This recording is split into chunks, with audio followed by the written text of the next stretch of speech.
Let's go. Hi friends, welcome back to my YouTube channel. ಇವತ್ತು ಈಸಿಯಾದ tomato Baat ಮಾಡೋದನ್ನ ನೋಡೋಣ ಬನ್ನಿ. ಸೊ ಮೊದಲನೇದಾಗಿ ಸ್ಪೈಸಸ್ಗಳು ಹೇಳ್ತಾ ಹೋಗ್ತೀನಿ ನೋಡಿ. ಚಕ್ಕೆ, ಏಲಕ್ಕಿ, ಲವಂಗ, ಪಲಾವ್ ಎಲೆ, ನೆನೆಸಿಟ್ಟಿರೋ ಅಕ್ಕಿ, ಹಾಗೆ ನೆನೆಸಿಟ್ಟಿರೋ ಬಟಾಣಿ, tomato, ginger garlic paste, onion, coriander, lemon.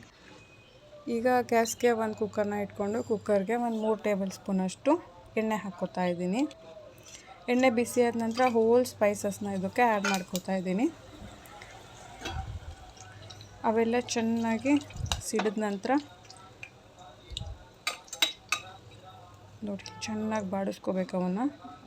Next ಈಗ ಕಟ್ ಮಾಡಿರ್ತಕ್ಕಂಥ 4 ಹಸಿಮೆಣಸಿನಕಾಯಿನ ಸೇರಿಸ್ಕೋತಾ ಇದ್ದೀನಿ. ಇವಾಗ ಕಟ್ ಮಾಡಿರೋ ಒಂದು ದೊಡ್ಡ ಈರುಳ್ಳಿನ ಸೇರಿಸ್ಕೋತಾ ಇದ್ದೀನಿ. ಇದೆಲ್ಲ ಗೋಲ್ಡನ್ ಕಲರ್ ಆಗಬೇಕು ಆನಿಯನ್, ಅಲ್ಲಿವರೆಗೂ ಚೆನ್ನಾಗಿ ಫ್ರೈ ಮಾಡಬೇಕಾಗತ್ತೆ.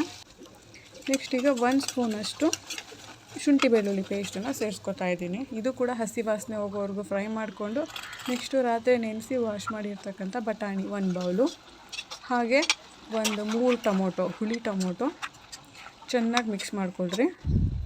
ಈಗ 1 ಟೇಬಲ್ ಸ್ಪೂನ್ ಉಪ್ಪು, 1 ಟೇಬಲ್ ಸ್ಪೂನ್ ಖಾರದ ಪುಡಿ, ಅರ್ಧ ಟೇಬಲ್ ಸ್ಪೂನ್ ಅರಿಶಿನದ ಪುಡಿ ಹಾಕ್ಕೊಂಡು ಚೆನ್ನಾಗಿ ಮಿಕ್ಸ್ ಮಾಡ್ಕೋಬೇಕು ನೋಡಿ ಈ ರೀತಿ. ಈಗ 1 ಸ್ಪೂನಷ್ಟು ಗರಂ ಮಸಾಲಾನ ಹಾಕ್ಕೊಂಡು ಚೆನ್ನಾಗಿ ಮಿಕ್ಸ್ ಮಾಡ್ಕೊಂಡಿದ್ದೀನಿ. ಈ ಥರ ಕುದಿಬೇಕು ನೋಡಿ ಫ್ರೆಂಡ್ಸ್.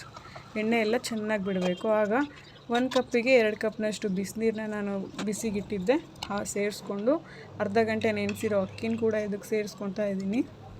ಈ ಗ್ಯಾಪಲ್ಲಿ ನಾವು ಸ್ವಲ್ಪ ಉಪ್ಪು ಖಾರನೆಲ್ಲ ಚೆಕ್ ಮಾಡಿಕೊಂಡು ಮತ್ತೆ ಬೇಕಂದರೆ ಆ್ಯಡ್ ಮಾಡ್ಕೋಬೋದು ನೋಡಿ. ರೈಸು ಒಂದು 75% ಬರೋವರೆಗೂ ಮೀಡಿಯಮ್ ಫ್ಲೇಮಲ್ಲಿಟ್ಟು ಚೆನ್ನಾಗಿ ಬೇಯಿಸ್ಕೊಳ್ಳಿ. ನೆಕ್ಸ್ಟ್ ಇದಕ್ಕೆ ಸ್ವಲ್ಪ ಪುದೀನ ಸೊಪ್ಪು, ಸ್ವಲ್ಪ ಕೊತ್ತಂಬರಿ ಸೊಪ್ಪು, ಹಾಗೆ ಸ್ವಲ್ಪ ಲೆಮನ್. ಟೊಮೊಟೊ ಹುಳಿ ಇದ್ದರೆ ಲೆಮನ್ ನೋಡಿ ಹಾಕ್ಕೊಳ್ಳಿ. ಹಾಕ್ಕೊಂಡು ಲೈಟಾಗಿ ಮಿಕ್ಸ್ ಮಾಡಿಬಿಟ್ಟು ನೋಡ್ತಾ ಇರ್ಬೋದು, ಚೆನ್ನಾಗಿ ಮಿಕ್ಸ್ ಮಾಡಿ 1-2 ವಿಜಿಲ್ ತೆಗೆಸ್ಕೊಳ್ರಿ ಫ್ರೆಂಡ್ಸ್. 2 ವಿಜಿಲ್ ತೆಗೆಸ್ಕೊಂಡ್ರೆ ನೋಡಿ ಎಷ್ಟು ಡಿಲಿಷಿಯಸ್ ಆದ ಈಸಿಯಾದ ನಮ್ಮ ಟೊಮೆಟೊ ಬಾತ್ ರೆಡಿ. ಈ ವಿಡಿಯೋ ನಿಮಗೇನಾದರೂ ಸ್ವಲ್ಪ ಆದರೂ ಇಷ್ಟ ಆಗಿದ್ರೆ ನನ್ನ ಚಾನಲ್ ಸಬ್ಸ್ಕ್ರೈಬ್ ಮಾಡಿ, ಲೈಕ್ ಮಾಡಿ. Thank you.